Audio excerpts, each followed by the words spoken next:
Good evening. Hope everybody's doing well. Have a couple of things I'd like to talk about this evening. As any of you who have been following me for any time know, I collect Siddurim. And for Father's Day this year, my son got me the Koren Shalem Siddur, which is an Ashkenazi version written by the late Rabbi Lord Jonathan Sacks, and it's quite a good little siddur. It's got a really cool flex cover. The print is just about perfect. Had it been a little bit smaller, these old eyes might have needed a little bit of help, but I can actually have it sitting down on my countertop to say my prayers in the morning, and I'm able to see it. It has these really neat little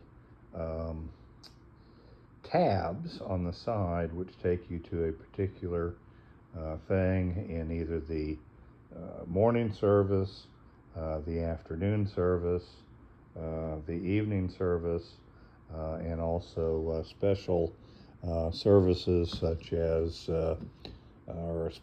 special things in the service, such as the blessing for the new month, etc. And then it also takes you into some of the holy days or the holidays such as Passover and Sukkot. And then there's a section in the very back which deals with the I don't know what I would call the special holidays and special prayers. So it's really kind of neat. You can just kind of flip through it and find those things from the tab on the side.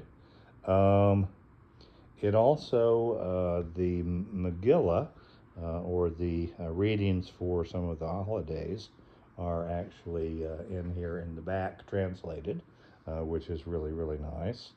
And it does New English translations and additional prayers for personal supplication. And so forth. So anyway, it's a real neat little siddur. I thought I might read to you just a little bit about what the late Chief Rabbi had to say about prayer. This is from the foreword and introduction under Understanding Jewish Prayer. Prayer is the language of the soul and conversation with God. It is the most intimate gesture of religious life and the most transformative. The very fact that we can pray testifies to the deepest elements of the Jewish faith, that the universe did not come into existence accidentally, nor are our lives destined to be bereft of meaning. The universe exists, and we exist because someone, the one God, author of all, brought us into existence with love. It is this belief more than any other that redeems life from solitude and fate from tragedy. In prayer, we speak to a presence vaster than the unfathomable universe, yet closer to us than we are to ourselves, the God beyond who is also the voice within. Though language must fail when we try to describe a being beyond all parameters of speech, language is all we have, and it is enough. For God, who made the world with creative words, and who revealed his will through holy words, listens to our prayerful words. Language is the bridge joining us to infinity. Judah Halevi, the great 11th century poet, said that prayer is to the soul what food is to the body. Without prayer, something within us atrophies and dies. It is possible to have a life without prayer, just as it is possible to have life without music or love or laughter, but it is a diminished thing, missing whole dimensions of experience. We need space within the soul to express our joy in being, our wonder at the universe, our hopes, our fears, our failures, our aspirations, bringing our deepest thoughts as offerings to the one who listens, and listening in turn to the one who calls. Those who pray breathe a more expansive air. In the prison of his day, teach the free man, how to praise. W.H. Auden. The Siddur is the choral symphony that the covenant people has sung to God across 40 centuries, from the days of the patriarchs unto the present day. In it we hear the voices of Israel's prophets and priests and kings, its sages and scholars, poets and philosophers, rationalists and mystics, singing in calibrated harmony. Its libretto weaves together texts from almost every part of the vast library of Jewish spirituality, the Torah, the prophets, the writings, the classical compendia of the oral law, Mishnah, Midrash, and Talmud, together with the philosophical passages like Maimonides' 13 Principles of Faith, and extracts from the Zohar, the key text of Jewish mysticism. There is space in Judaism for private meditations, the personal plea. But when we pray publicly, we do so as members of a people who have served, spoken to, and wrestled with God for longer and in a more varied circumstances than any other in history. We use the words of the greatest of those who came before us to make our prayers articulate and join them to the prayers of others throughout the world and throughout the centuries. Almost every age and major Jewish community has added something of its own, new words, prayers, customs, and melodies. There are different liturgies, Ashkenazi, Sephardi, Oriental, Yemenite, Italian, those of Rabbi Isaac Luria and the Vilna Gaon, and others, each with its own subdivisions. Each tradition has a character of its own, to which Jewish law applies the principle Nahara Nahara Ufashta. Every river has its own course. Each of the historic traditions has its own integrity, its own channel through which words stream from earth to heaven. This introduction tells of how prayer came to take its present form, the distinct spiritual strands of which it is woven, the structure it has, and the path it takes in the journey of the Spirit. So anyway, that's just a little brief introduction to this new Siddur that I have now in my possession, and I thank my son for purchasing it for me. Two more brief kind of announcements. One is that starting when we start Deuteronomy, which will be several more weeks, but when we finish Numbers and move into Deuteronomy, I'm going to study the weekly Parsha, or the weekly Torah portion.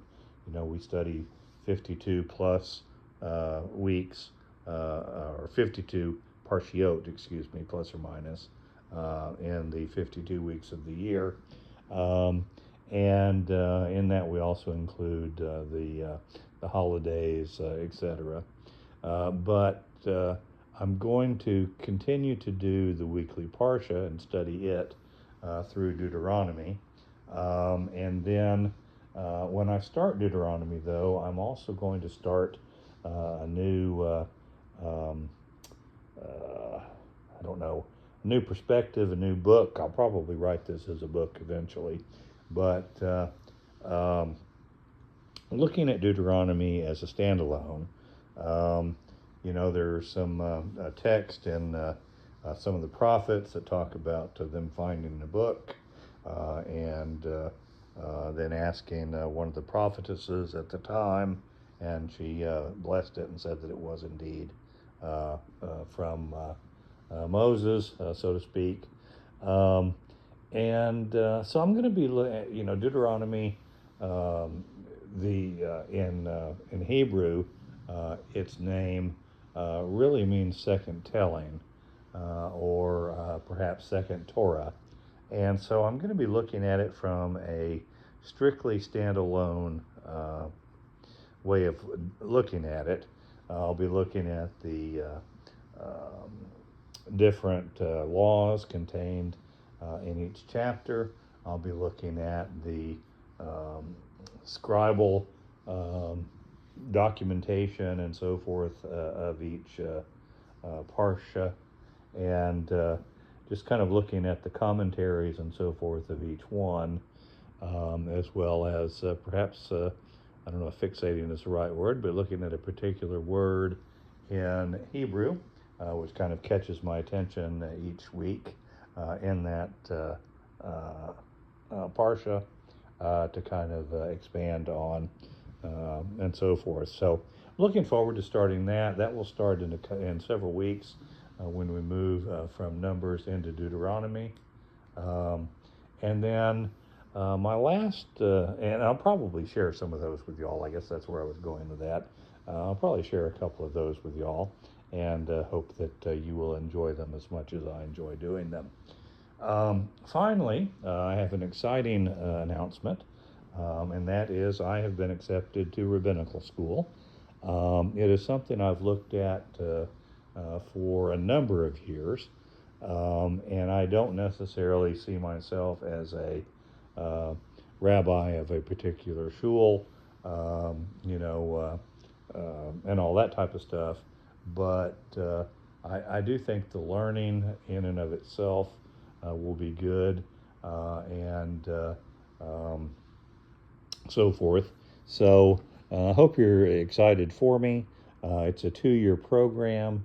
I'll start in September, and I'll continue my day job, so I'll still be around, certainly, and so forth. So, subjects that I'll be looking at during that time will be, some of the classical text and commentaries, what they said about particular subjects, continue the weekly parshiot, which I've always enjoyed, and I did a number of drashim, or homilies, I guess is the word that we would use in English, on the different parshiot throughout the years, and this will be my opportunity to jump back in, and more than teaching, perhaps, not that I didn't learn each time when I taught, obviously you have to, but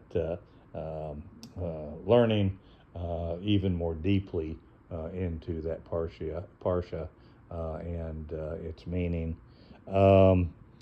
Then other things such as counseling and pastoral care, rabbinics and leadership training, the liturgy and life cycle events,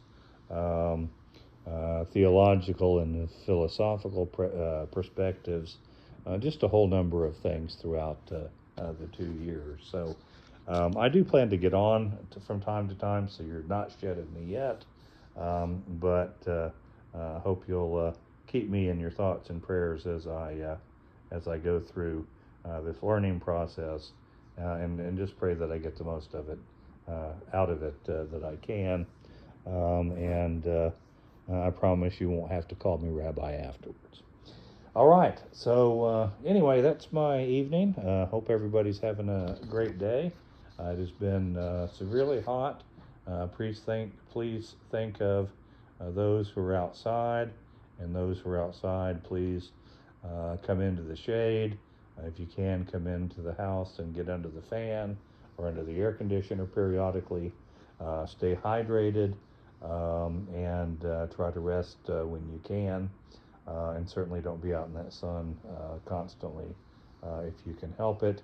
Remember to wear sunscreen. You don't want a skin cancer staring you in the face in 10 or 20 years. And anyway, just be safe out there. All right, got to run. Shalom.